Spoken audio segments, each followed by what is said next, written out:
Hey,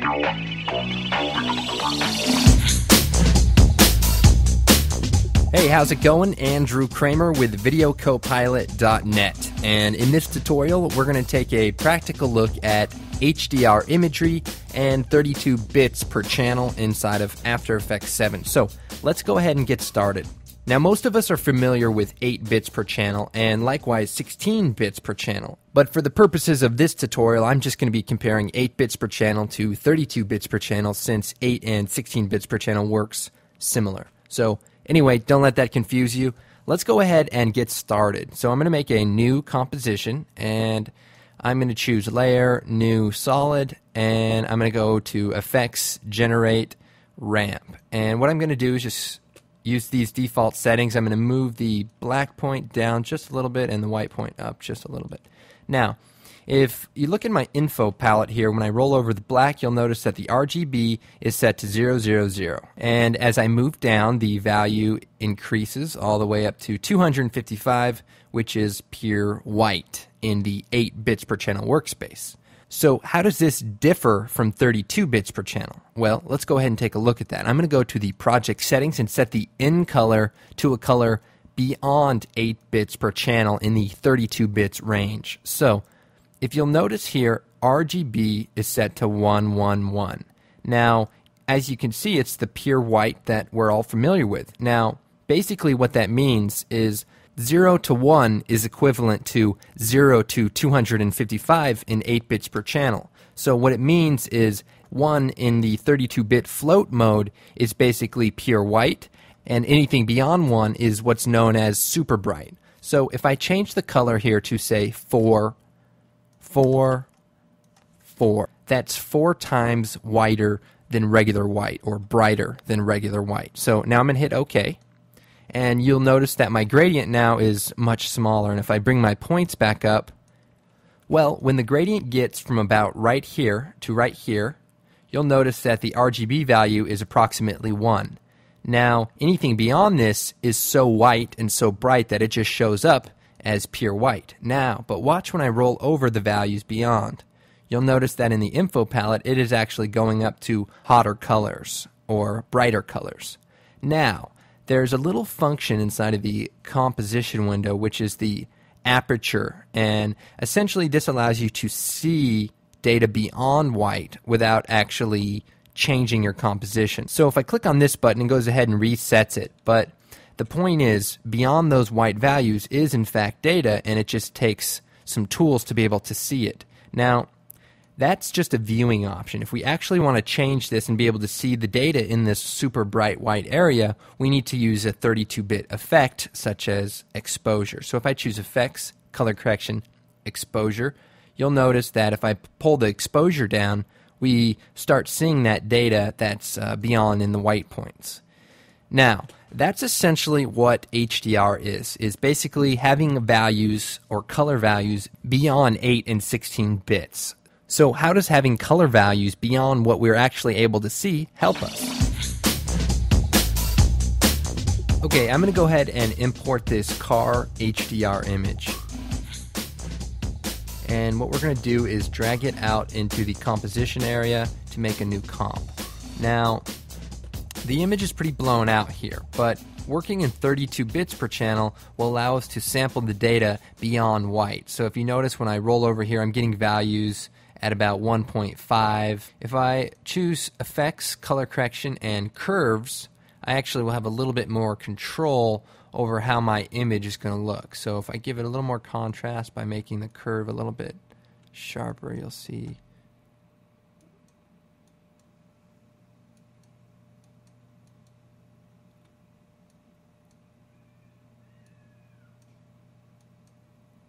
So as you can see, I can get a lot more color out of the highlighted outside background area and still maintain a properly exposed image by using a curves adjustment. Now, not all effects are 32 bits per channel, so if I go to my effects and presets, I can set this little wing arrow to show only 32-bit effects, and then you'll notice that there are many effects. Most of the ones you probably use most commonly are all 32 bits, and you'll see it says 32 bits next to it. Now, let me show you kind of how other 32-bit effects work with images that are 32 bits. So if I just go and bring the curves down just a little bit on this image and then add a Gaussian blur, you'll notice that the image begins to bloom in these highlighted areas. So you see this is kind of blowing out here, and the sky is really blowing out over top the rest of our image. And that's kind of a realistic effect that you would see if you were blurring the image using a camera. Now if we take the levels adjustment, there's sort of a fix. You can see there's the clip to output black and clip to output white. Now in 8 bits per channel that's okay, but if I bring this down, it's working just as an 8-bit per channel effect. So we have to go ahead and uncheck these two to really be able to sample that data beyond white. And you do that and you're going to really have some control over your image. So anyway, this is just kind of a practical look at HDR imagery. I want to actually cover a couple of other important things about it. Like, okay, well, so what? You know, maybe I'll just expose my images properly next time. Well, it's a little bit more than that. Now, another great characteristic is when using motion blurs. I'm going to go ahead and import a camera raw file. So this picture was shot with the 20D, and I'm going to just open it up. And as you can see, it's just a regular picture, but instead of just bringing it in, because if I do right now, it's just going to bring it in at a standard 8 bits or 16 bits. I want to actually bring the exposure all the way down, brightness all the way down, contrast all the way down. And the reason I do this is once we bring it into After Effects, we can bring the brightness up and push these white points here beyond just regular 1 white. So I'm going to hit OK, and then I'm going to make a new composition and drag this image out to it. And I'm just going to choose Transform Fit to Width, rather Fit to Height, and pre-compose it. So what I'm going to do is choose Effects, Color Correction, and down here go to Levels. Now we have to uncheck the Clip to Output Black and Clip to Output White in order to take advantage of the 32 bits per channel. So I'm going to take this Input White and just push it all the way over here to the histogram in order to get this image back to a proper exposure. But if I roll over these hot white points, you'll notice that the RGB value is at 9. So we've really pushed this beyond white because here it's white, but by adjusting the levels to expose the rest of the picture properly, we've pushed those white points way beyond their regular white. Now, the benefit now is if we choose Effects, Blur, Gaussian Blur, we can then get a really neat effect when we blur this image out. So as you can see, the highlight points there start to bloom. And a real cool part about this effect is when using motion blur. So I'm going to just set a few keyframes here in the position and move forward just a few frames and just throw this image out of the area. And let's see, and let's move these keyframes closer together, and I'm going to turn on motion blur for the layer. And as you can see here, we're really getting this great effect because those white points are so bright that they're causing the image to kind of smear. So it's kind of like a photographic effect. And if we go Composition Settings, we can change the shutter angle to something beyond 180, say like 350, and we can get an even more blurry type of effect. And we can spread these out so we don't get that banding so bad. So let's go ahead and just preview this. I'm going to just select these keyframes and give them an easy ease here. Okay. So if we were to convert this image back to 8 bits per channel, you know full well we wouldn't be getting this great blooming type of effect in these highlighted areas. You'll notice that they're just flat, and I mean, if that doesn't do it for you, I don't know what will. Now before I go, all of you users with digital cameras, you can always take raw images and import them like I've shown you here. However, if you really want to take advantage of 32 bits, let me show you a cool trick. What I have here are some images of a pool taken at various exposures.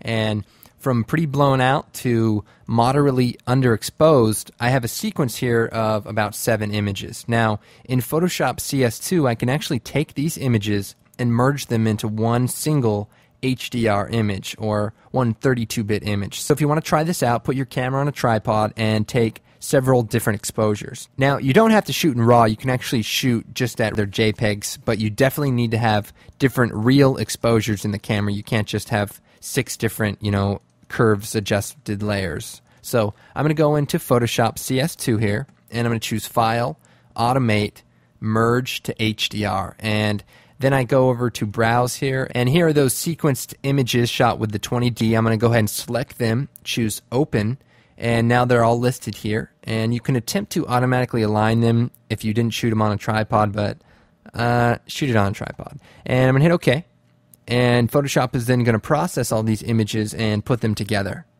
Okay, so now the images are all adjusted together, and you can set the white point preview here, and once you hit OK, you have an image inside of Photoshop that is now 32 bits. Now, you can't really do anything in Photoshop CS2 with the 32 bits per channel, but you can resize it to like a reasonable size if you're going to be working with it in After Effects, and then when you save it, be sure to save it as a 32-bit format, and I'll go ahead and show you that now. So I'm going to choose File, Save As, and you can save it as a Photoshop file in OpenEXR, or these Radiance files are pretty good. Generally, I use the EXR file. I don't know why, I just do. Then you just save it, and you've got a 32-bit image that you can now import into After Effects and do some cool stuff. Now, if you hear the term 32-bit float, it basically refers to the fact that in After Effects, although you can work with 32-bit imagery, you can't see all 32 bits per channel all at once. So the float part refers to the fact that you have access to those super bright pixels and can add effects and make adjustments in order to bring those down into a range that is actually viewable in the composition.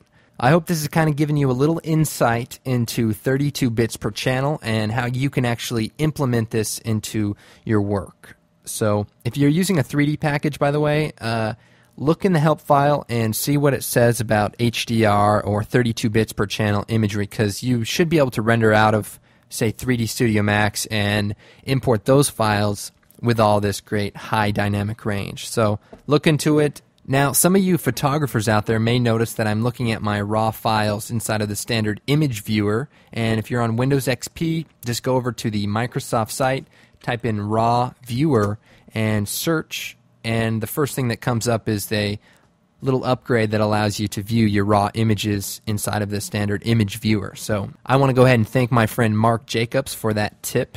I would have gone on just opening them up in Photoshop, wasting valuable minutes. That's time I could have been spending with my family. I'm Andrew Kramer with VideoCopilot.net.